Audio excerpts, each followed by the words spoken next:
Well, as we get to the end of the week, I hope that you guys are ready for a weekend. I think that most are. I think that we get to this point and say it's going to be nice to have a couple days. But as we think about the concern that America is feeling, especially when it comes to the idea of more nuclear weapons out there, I think there's a real concern, especially when it comes to this idea of the Soviets continuing to grow, not only in terms of the number of areas that they have, but even in terms of their military might, that could now negatively affect the United States. And so America says, we are calling on all different countries, so wherever you are, to stop developing any nuclear weapons. If you have begun the process, we are calling on you to stop. And with America being a key player coming out of World War II, they had the clout to be able to say this. However, it basically cut their legs out when England, one of the most powerful countries, says, we're not going to do that. We're not going to stop because we're afraid that if you now say we don't want to help you in the case of war, that now England would be once again left to their own. They've already seen what it is to have to battle Germany essentially on their own in the Battle of Britain. We talked about that bombardment of London, the London Blitz, and now we're going to see them saying, if we have to do that again on our own, we want to have a nuclear weapon in our back pocket. And so we're not going to stop developing the nuclear weapon. The Russians say basically the same thing. They said, you know what? We will not stop production. We're not going to bend and capitulate to what you're asking us to do. We will continue to pursue nuclear power and the ability to defend ourselves if need be.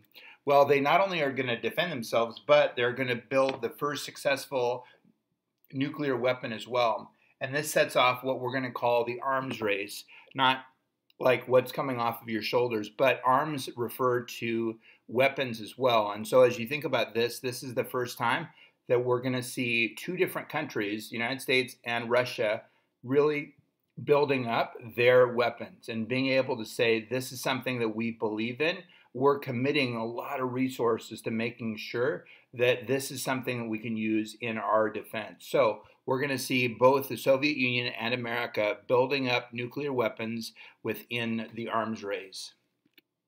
As you think about the growing fear on the part of America, as they look across and see Russia growing in strength, they're feeling the need to now know a little bit more than just the surface level what's happening in those different Soviets, the different countries that are connected with the Soviet Union. And so they develop what they're going to call the Central Intelligence Agency. Some of you guys maybe got to go to the CIA building when you were back at the DC trip, but the CIA will now be America's connection with the spy world.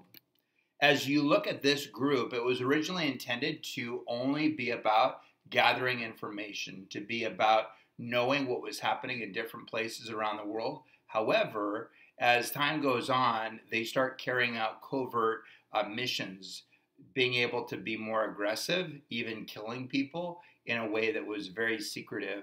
The United States realizing that the world has changed, and so they need to not just get with the times, but even take the first step toward what's coming. Well, even during this time, you're going to see President Truman being given a lot more power. In fact, so much power that he conducts the first peacetime draft.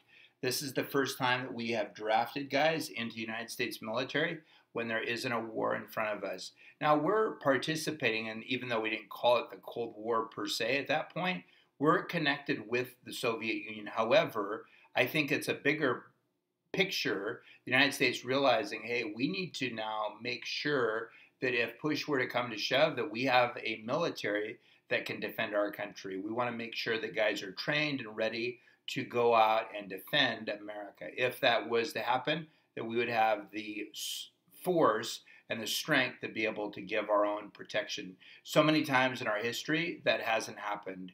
We have been actually caught woefully underprepared, and so this is a chance for us to say, we're going to now take the first step, be proactive, and get our military together.